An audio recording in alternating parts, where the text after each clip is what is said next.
You know, I've played in a few big games, and as we go on here, every game's a bigger game than the last one. And you know, it's still the same game of football, and we don't need to reinvent anything on our offense.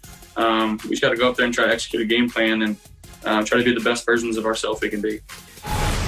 Let's talk about this. Let's go. I love this because you're a facts over feelings guy, but right now I feel like they're about to collide. Do you expect Josh Allen to hang with Patrick Mahomes? Yes, I do. And so what? I wear my emotions on my baggy suits, on my sleeve. I'm a believer. That's what we are. Buffalo Bills Mafia. Believers. I noticed you shouted out Nick Wright and not my ex, Jason Whitlock. He's the biggest Chiefs fan I know, literally and figuratively. Why didn't you give him some love? You don't like my ex? Let's talk about this. Let me get back on topic. And Josh Allen and these Bills coming for these boys. All right, let's set the scene. We're on the Fox studio lot. Yes, sir. Doing a television show. And right next door, they're filming movies. Let's film this movie about a compromised Chiefs team. Oh, limping, sputtering throughout the season, not looking the same. Oh, they're bored. Oh, they're playing with fire, that Chiefs team. But everyone knows that they're still the Chiefs, even in a playoff game. The quarterback who is all-world and Patrick Mahomes can only play half the game and still beat the other starting quarterback in a full game. And then that quarterback gets knocked out the game, gets his head knocked off. Oh, that limping team, now with a compromised quarterback, is now facing these Buffalo Bills. Oh, it's set up perfectly for the Buffalo Bills to go out there and take care of business. Why? Because the Buffalo Bills have the #2 scoring offense. Why? Because of the remaining teams, the Buffalo Bills have the best defense in scoring defense. So we have what we need, and now we have a quarterback that has arrived. People are like, how do you know he's arrived? He hasn't even played this game yet. I will repeat the names that he's going to be in the company of this weekend. Tom Brady. Yes, sir. Aaron Rodgers. And Patrick Mahomes. Well, he's arrived. He's somewhere where he belongs. With this team as fully loaded as they are, and Patrick Mahomes being compromised and Josh Allen ready for the moment, the only thing you could talk about is, well, Patrick's been here before. But as Acho always reminds me when I try to go with my big historical context, it's not what have you done, it's what have you done lately? Full screen king, Mafia style. Let's bring up these numbers. This is very simple. Since week 13, guys, it's basically 7 weeks of football. Josh Allen beating Patrick Mahomes in points per game. Josh Allen more accurate with the football. Josh Allen better touchdown to turnover ratio. If you blink, if you squint, you might miss that Josh Allen is ready for this moment, but I'm not. Eyes wide open. Bills Mafia, because I'm a believer. I like your take, Sal, and I'm not here to cut you down. I'm just here to plant my own tree, if I can. Josh Allen won't hang with Patrick Mahomes, but that's because he shouldn't try. Ooh. He won't hang with Mahomes, but he shouldn't try. Let's think about it. Last week, the Buffalo Bills said, hey, Josh Allen, it's on you, big dog. Go out there and pass the ball. For the first time in NFL playoff history, we saw a team not attempt to run the ball in the first quarter. Josh Allen, it's all on you. But for the first time since week 4 of 2019, the Bills only scored 3 points in a half. A half in which Josh Allen played the entirety of. So they tried to say, hey, Josh Allen, put the team on your back. And what happened? Now, for those of y'all that didn't get to watch the game more, it's been a while, and I've been hitting the head a couple times, so the memory's bad. Take a look at it. 13 minutes left in the second quarter. That's the first time a running play happened. But it wasn't even an intentional running play. It was a design pass play. You see it there, 13:56. Design pass play out of the shotgun, in empty, and Josh Allen tucks it and runs it. So that's 13 minutes in the second quarter till you see a run. 3 minutes and 7 seconds, Marcellus Wiley, until there was actually a called run. 3 minutes, 7 seconds until the Bills decided to call a run. You don't score in the first half, no touchdowns. So what do the Bills do? Your head coach, Sean McDermott, not your actually head coach, but your team's head coach. At halftime, they regroup, and Sean McDermott says, hey, bump all this passing stuff. We gonna run the ball. Pound them. First possession, second half. Bills, 4 runs, only offensive touchdown of the game.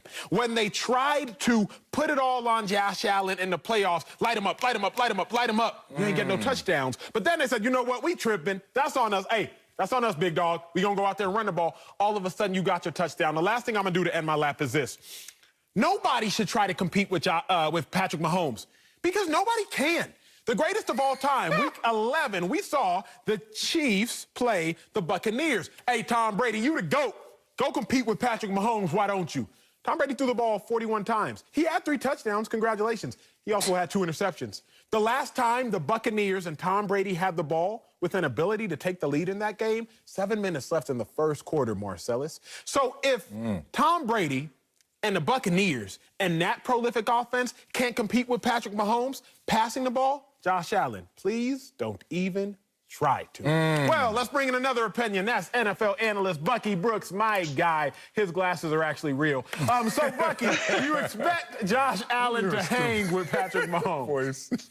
So here's the thing, because this is a huge dilemma. I'm really torn because I've been a part of Chiefs Kingdom. I've been a part of Bills Mafia. This really, man, tugs on the heartstrings when I think about this because Josh Allen has played at an MVP level. He has been a one-man show, really a force of nature when it comes to the way that he has been able to put this offense on his back. He is a one-man show, unlike, I would say, anything that we've really seen in this league.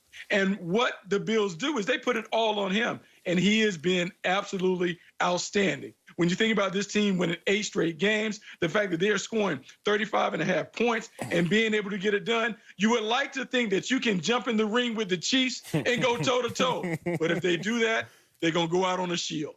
They cannot get into a shootout with the Kansas City Chiefs. The Kansas City Chiefs are the football version of the Golden State Warriors in their prime. You're not going to outscore the Kansas City Chiefs. And so as much as I love what Josh Allen has done and how much he's improved as a playmaker, if they ask him to throw it 35 or more times, it's a recipe for disaster. I want Josh Allen to play well, but I think less is more in this game because if you give the Chiefs too many opportunities to go up and down, they're going to outrun you in a track meet. That's real. Let me talk to my fellas if we can, if I can, please.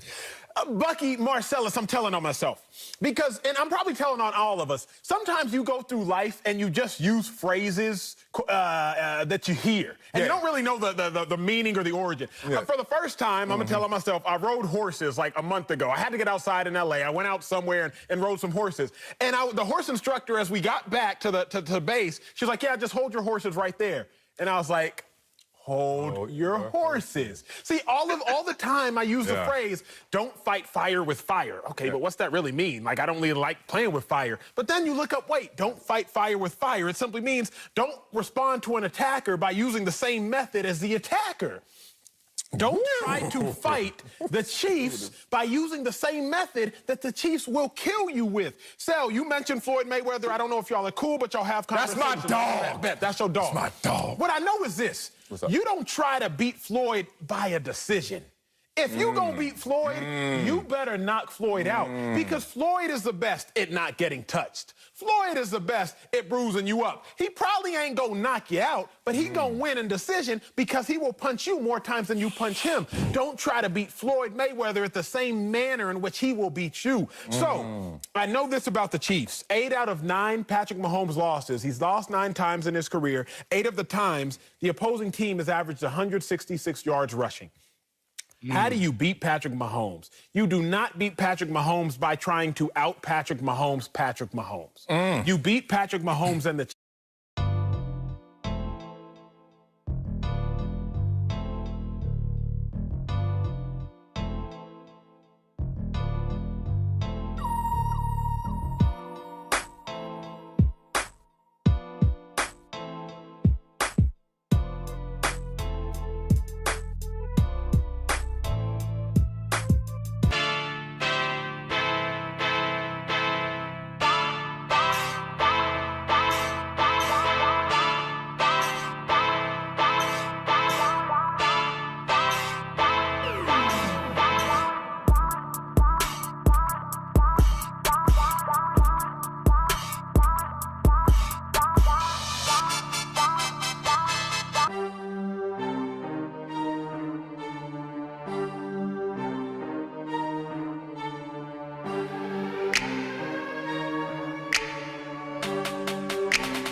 defense in scoring defense. So we have what we need, and now we have a quarterback that has arrived.